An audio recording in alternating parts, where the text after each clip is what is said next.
Welcome, everyone. Welcome to the SAM Dying and Living online event where we are exploring the wisdom around death and loss.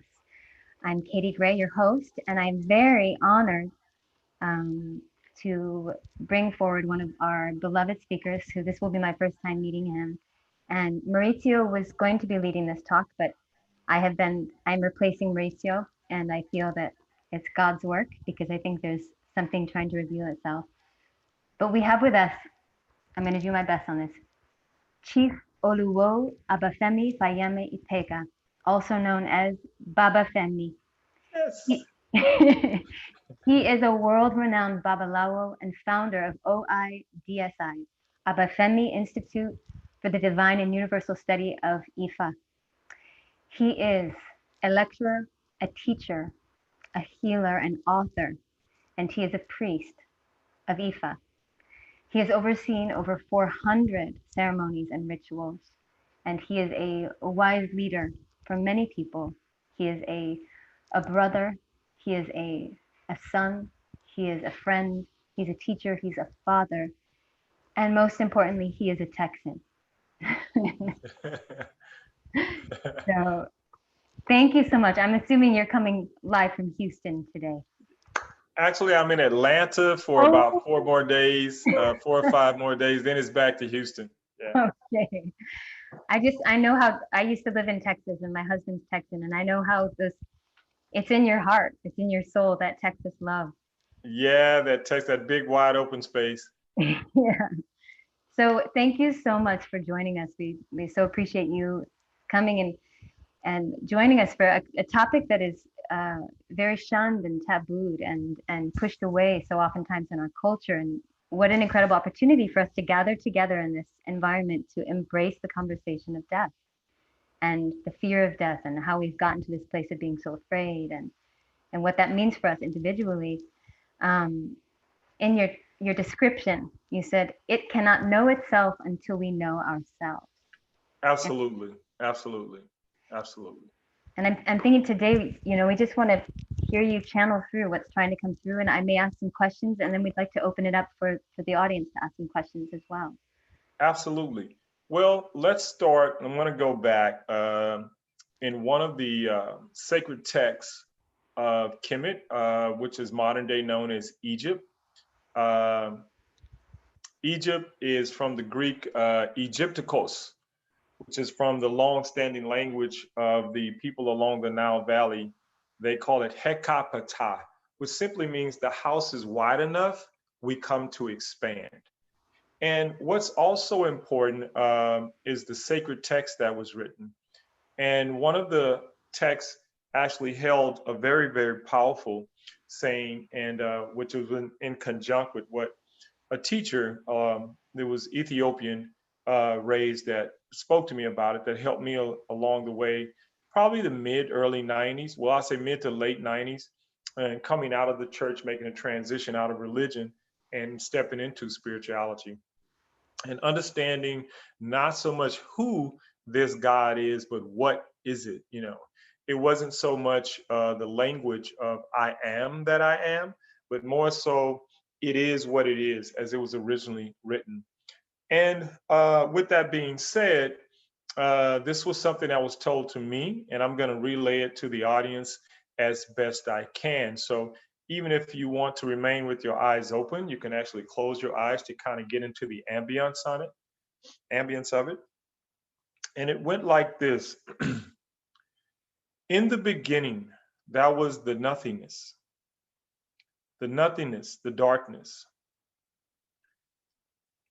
And in the darkness existed something. And that something recognized in all of its perfection that there existed but one thing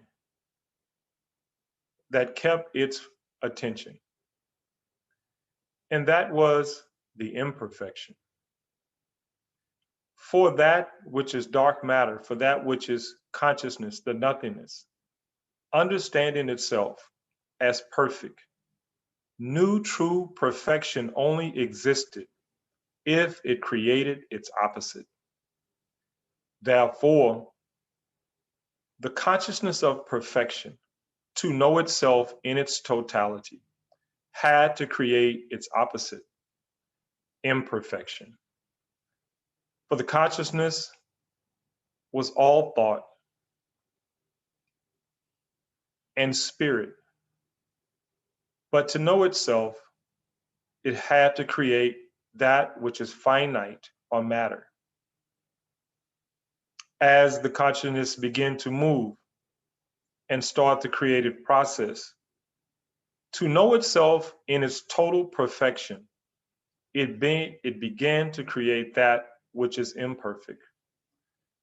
Humans, all that we see, plants, animals, minerals, elements, all the things we feel, all the things we can imagine, for one to come in existence as a single being, a single entity, an offspring of the one, the nothingness. For if the human only knew that it was never about being perfect, because it was created to be imperfect, that which is infinite, to know itself must be finite. The human looks for perfection. There is no such thing.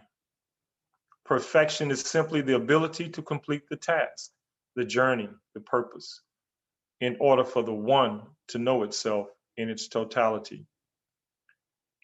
As we go about the days of the marketplace, in the spirit of gender, there is only one.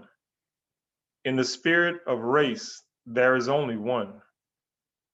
In the spirit of communication, there is only one, and that language is sincerity to the one. Ashe, let it be so.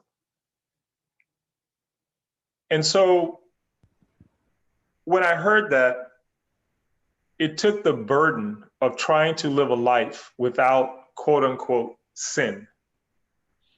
Sin came into the world only for the one to know itself. There is no such thing as perfection. So for that minister that thought smoking a little weed, drinking a little wine, and having sex before a designated time or place, it was never about what was right and what was wrong. It was about the understanding of the experience.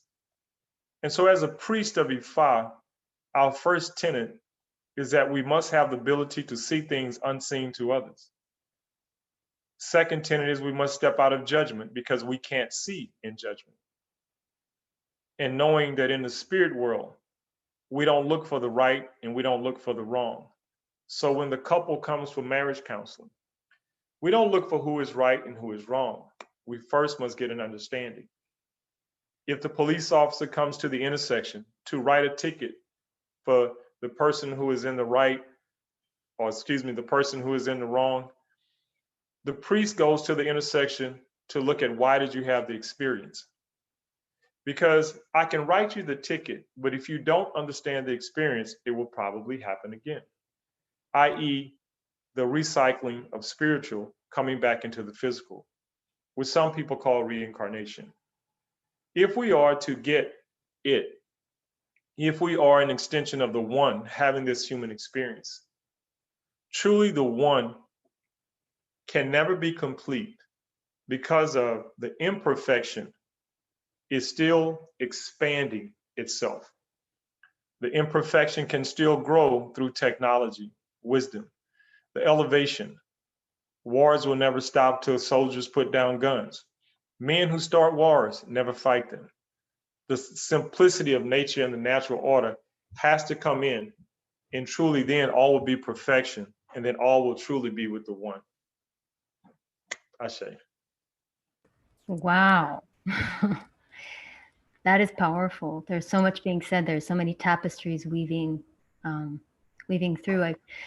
Would you say, Baba Femi, would you say that the imperfection or the contrast per se, if we look at the contrast, would you say that one being consciousness and one being unconsciousness?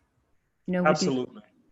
Because when you describe it cannot know itself until we know ourselves, I think of consciousness becoming consciously aware of itself. Right.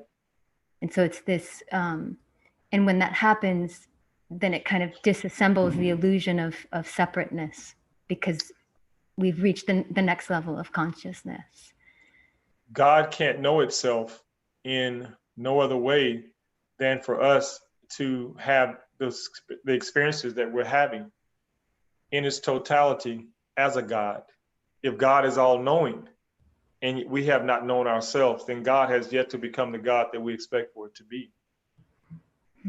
As I told a group of brothers and sisters, when you look at slavery and you make the comment, God brought us out of slavery, has anyone asked the question, why did it allow us to go into it? It was on the shores of West Africa. You know, I may be a little crucial here. It was on the shores of West Africa with Jesus, watching people loaded on ships. It was there in the atrocities during the Holocaust. It was there in the atrocities in all through antiquity. And so the question is, what was it looking for? Was this an extension of that one having to know itself, even in its, as we describe, most heinous states? Because see, also in antiquity, death was never considered sorrowful. The sorrowful thing of death was when a parent had to bury a child.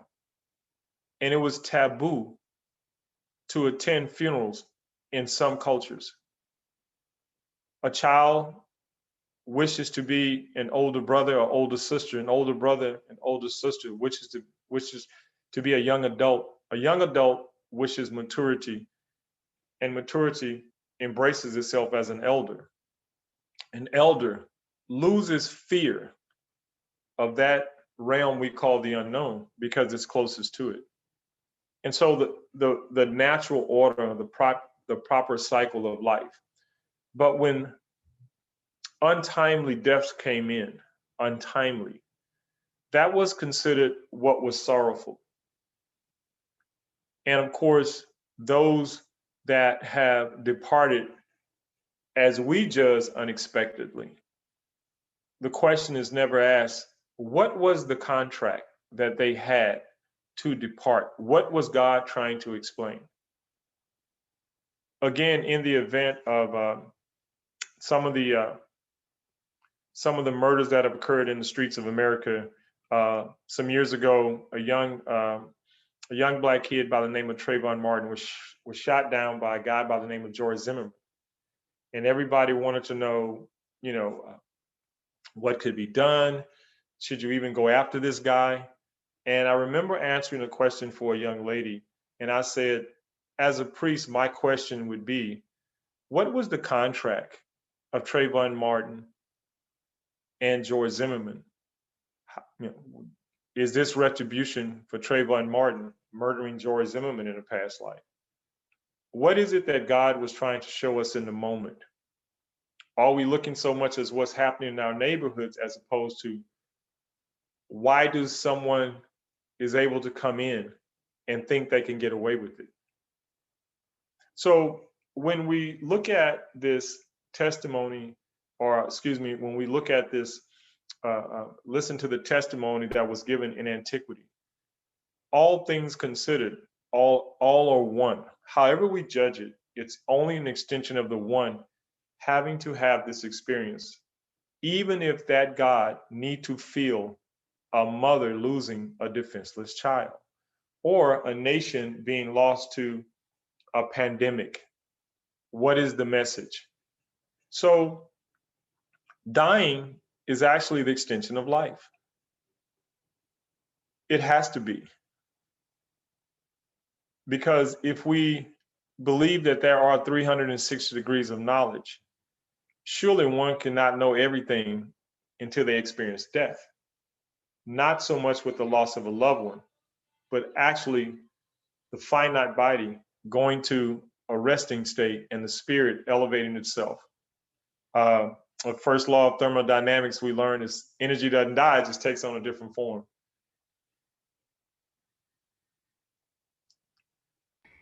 So powerful. Thank you. there's so many threads that you're leading us on. I love all that you're offering is so much curiosity. I think so many times we've washed away our curiosity. We've lost our ability to be curious and question and to think in a perspective that is not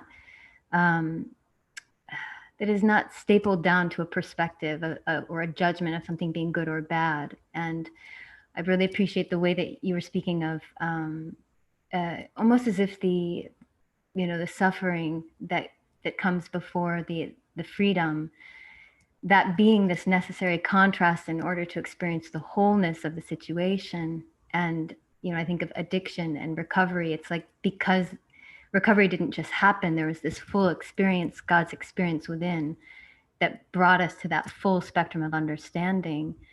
And when we think of death and life, I'm gathering that from your I'm not really familiar with Ifa, but from what you're sharing, that there's a place to resonate in between, without perspective, without judgment, to see the wholeness and to live in question. Because what you're sharing is that you question, well, what was God's intention, or what was the bigger picture? If we pull back from seeing death as a bad thing, what's the bigger picture here? What's the fuller spectrum of experience that is interwoven and requiring the fullness in order to be experienced, and to not see death as bad or to see the suffering as bad, but to see it as part of the whole. What would you say, through Ifa and through your work, what is a way to bring yourself back to that, to be tethered back to the indifferent, to be brought back to the space of openness and remembrance that of the importance to not be persuaded to feel a certain perspective, to feel this is good or bad, but to see the neutrality and the importance of it being part of the whole? That is, from my experience, that is the path. I grew up in a very strong household. It was a line of educators. My oldest brother was part of People's Party, which is an extension of the Black Panther Party. Education, failure was not an option. But we were always taught, even before I sort of knew things differently, that everything was part of the one, and knowing your place in it, and what do you intend to do to elevate yourself or make a difference. And I think that's where, being, even a child that grew up in the 60s, that was always this inner struggle about who you were as a person, and then who you were as a people in a place that have yet to figure out exactly who you were, and what else did you mean to them now that certain things were over. And when you go through what a lot of us went through with the church, trying to find that solace, and so much of it just doesn't make any sense. To understand that the path back to self, the path back to the true self, is understanding that there is a perfection, and that perfection is to complete the task or understand the journey and reach the destination. When one has reached their destination, it is considered that one has elevated themselves to a better haven, a better place, or what they call heaven. I think that in the holistic approach, so much has to happen for us to see. We have to see the dark, we have to see the light, we have to see what we judge as good and bad, as opposed to a spiritual perspective is more so trying to understand why we would say what is good and what is bad.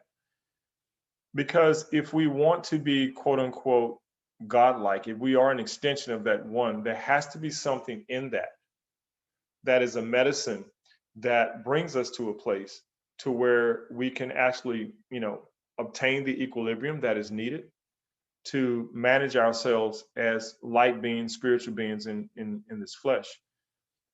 I truly believe the one can get to know itself without war. I think there's wars of different kind. I think conflict is part of our growth. Friction is needed to grow. The degree and measurement is often what we're talking about, the extremities. And some would say, well, if you're saying God has to know itself in all levels, then if what is extreme, then it has to be what is not extreme.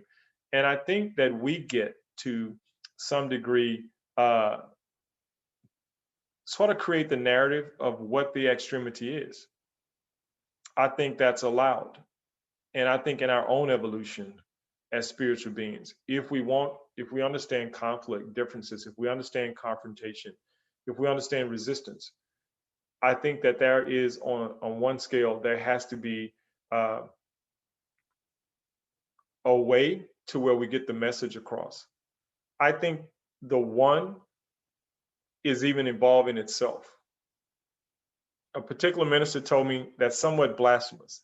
And I said, but if you understood God as all knowing, I there's a part of me knows it is involving itself into knowing itself as much as it is we're getting to know ourselves through that one. I don't want to sound too deep or too psychologically, technologically, whatever, but it's kind of more of a feeling or more of an observation as opposed to just putting it into words. And I think what we see often on our televisions or what we hear online about conflicts and confrontations, when we hear about different things, I don't expect for the average Joe to say, okay, I'm not going to go out here because I need more self discovery. I'm going to try to find the equilibrium and understanding how I'm supposed to learn from all of this. That's the emotional, that's the rational, but then there has to be some point of a middle. And I think everything operates from a middle point if we really want the equilibrium, because that's what it is. If we really want balance, because that's what it is how not to go to those extremes. A little to the left, a little to the right is what keeps us going here in this world. Little to the If left, little to the right. if I answered your question. Yeah.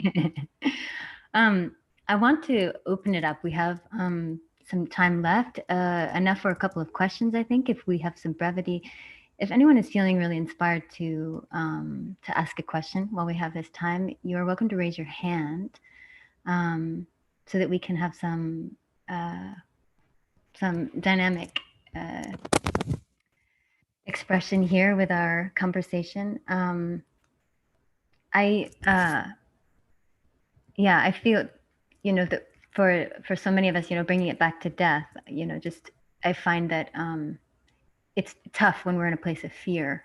I think that's the big challenge. And like you said, with organized religion, you told me just a little bit before we started this call about your experience with being a part of the church and then being asked to leave the church. And I imagine that because you weren't afraid and you were wondering why we were so afraid to pierce beyond the veil and look deeper and ask more questions, because you were questioning, that took a lot of courage.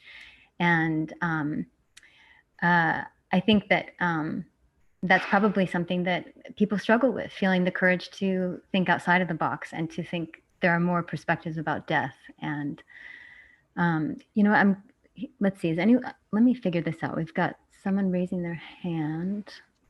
Let's see. Do I have any hands raised? Let's see here. And just to add to that fear, what's interesting is, in the spirit of wisdom and maturity, you do find out fear at some point becomes a choice. Um, as most of us know, danger is real, but fear is a choice. Oftentimes a choice, and it's what's often pressed upon us in a lot of ways of thought. Institutions have impressed upon us that this is what it has to be. My mother died at 94 years old. She went into the hospital for the first time in her life at 90. She had a stent put in the left side of her aorta. It's the first time she ever been in the hospital. And the nurses said, we're going to take good care of you. And she said, I want my children here because I don't trust, what you'll do. And someone asked her, so what does your doctor say? And she said, my doctor's dead.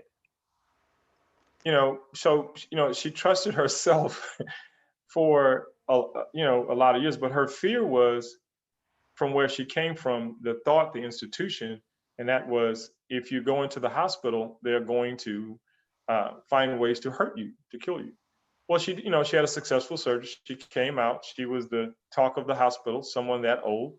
And for her I remember for her 93rd birthday, she was dancing and she was eating a piece of chocolate covered bacon among, it's like this plant-based community in the South family. And they went, Grandma, you shouldn't be eating that. She said, why? She said, well, it's not good for you. And they asked her again, what does your doctor say? And she said, my doctor's dead. So, Yeah. Wow. She sounds amazing. Um, let's see. So we're going to keep some brevity here with the sure. questions. We can try to get two in. Jamie and Tone, do you guys feel comfortable? Yeah, Uh, yeah. what? Can you hear me? Yeah. Welcome. Hi, my name is Tonai, and I just have a question. Um, I know you were saying something earlier about like when tragedies and deaths happen, and like what God is showing us through these occurrences. And and the question that I have is, do you see um, any mechanics or correlation between the death that happens and the exchanges that are made between um, that which is on the other side of death and what we receive back from that, or what our families receive, or like what society or communities receive in return for these tragedies happening that we don't really have answers for. Uh, I think I understand you. Are you asking about those untimely deaths or what we called, um, is there something coming from the spirit world that is trying to hold us accountable? Or just in the way of like either being held accountable or having an exchange, like the mechanics of an exchange for the death that happens versus like um, us here on the physical Well, planet. again, if I understand you correctly, one of the things that in studies in relation to events, I think that those deaths that occur here and how they occur. Um, if someone lives to be 90 years old and dies of a heart attack, we could probably look at things in their life that had an extension where the heart mattered, not just inheriting a bad heart, but were they actually inheriting a lack of self love or self awareness of how to love themselves? Um, if there was someone who uh, died an untimely death due to uh, a murder of some sorts, the message the spirit world is telling us, is this a message that the spirit world is saying our views on guns, our views on certain elements of crime? Um, if that death is contracted, if someone becomes an avatar to live a life or live a journey, if we are crying out to God, we need help with the injustices, if we need help with any aspect of life that we judge as not fitting or is not in a good equilibrium to our existence, rather than focusing on the written laws written by lawmakers, the spiritual medicine being is not just, it's not just enough to change the way we think and change the way we act and change the way we speak, but understanding why did this happen? We need to get the lesson of why it would happen. In other words, and again, I say this here very with a lot of, you know, um, endearment for what happened to us in slavery. As we grew up, all white people were evil because their ancestors put us in slavery. And as we get older and get wiser, we look at those that had hands in it, and we look at how slavery had always been. But the question is, why was this the peculiar institution? Okay, now what, as opposed to what happened, no one ever asked why. and no one holds God accountable for the why. And my thing was, if God is everything, all knowing, and God has a reason for everything that it does, then I would like to know the reason why this happened. Because if not, could it happen again? Yeah, exactly. Like, yeah, just like seeing the mechanics of how these things happen, and or how death happens, and then just like seeing a lot of communication just by like seeing the details, and like the way it all just played out. It's just a lot to retain from that. I think there's a sense of death being the natural order of things. This is sacred science, death as a natural order of things. The other side of it is why? Well, as what I said in the beginning, it's the only way God can know itself as itself. It has to have all experience to be all knowing. God said, I am omniscience, all knowing. Well, how is one all knowing if all things have not occurred? People say, well, God knows from the beginning to the end. I said, not exactly. Because if it does, then why does it have to show us the imperfection? It can't know everything. It has to keep having these reoccurring experiences simply to know itself. We're that extension of God asking, well, why are we continuously reoccurring to know this? What is it you didn't get the first time? And then, we look at a lot of what's being mimicked from 30 years ago, 40 years ago, 50 years ago. So what is it we didn't get then? Well, we may have gotten it then, but we probably never comprehended it to change the way we think. And that's quote unquote of God. If that makes sense. Yeah, yeah. I'm just like sitting with that, and that's a lot to like, configure in my mind. But thanks for answering my question. And hey man, I appreciate it. I hope I answered it. yeah, that was well spoken. So yeah, Thank you, Thank you so Tonai. much. I appreciate it. Thank you for raising your hand, Tonai, and thank you for speaking up and bringing through the question that needed to be asked. Thank you. Thank you. We're pretty close to our end of our time together. And just if you could in 1 minute, maybe share with us something that has maybe been a jewel or a treasure in your heart that has helped you stay on that path of staying centered and in your religious practice.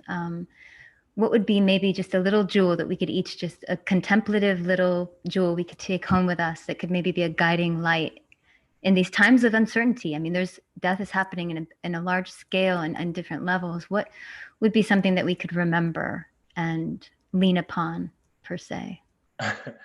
Wow. In a minute, it's about three things. And I think the first thing comes to be is that in my own romantic, poetic romance with the universe, I get the sense of feeling that everything is exactly what it's supposed to be. I think everything that is occurring is in total perfect alignment with the universe, all the stars, planet, the one. But also, we're still evolving on what that really feels like and how to step into that. That's what makes us gods in flesh. It's so easy to rush to judgment. I too want justice for a lot of things, but I do recognize it in my humanness because it's also part of my experience. But on those nights when I got my great cup of tea or that nice glass of South African wine, and I go to that place and I contemplate, I don't think we really evolved, and we have to trust ourselves enough to know we're still evolving and that we're going to get this because there's a lot of things we are getting. 20, 30, 40 years ago, we could not have this conversation, especially with this technology. But I think there are still kinks in the machine that we have to work out. And if all things can resonate as one diversity, meaning diversity is our beauty, but it still has to move as one, just like the one. And I think comprehending that and trying to act that on a daily basis is what makes us better spiritual beings in flesh. Beautiful. And anyone that would like to talk, chat, ask a question, even after this, I would love to communicate with you. I don't know if you guys have my email. I see Leanne from LA is sending questions, so I would love to chat with you. My address is Obafemi Fayemi at yahoo.com. I think you guys have it, so feel free to reach out to me. Thank you so much. Thank you, Chief Oluwo Obafemi Fayemi Epega. Thank you, Katie. Thank you, Lisa. Thank you, Mauricio. And for everybody that was listening, Sister Jamie and Brother Tomei, thank you for your question. I appreciate it. And I'll be looking forward to hear from the rest of you guys. Yeah, thank you so much. Thank you. Blessings. Peace and blessings. Yes, thank you.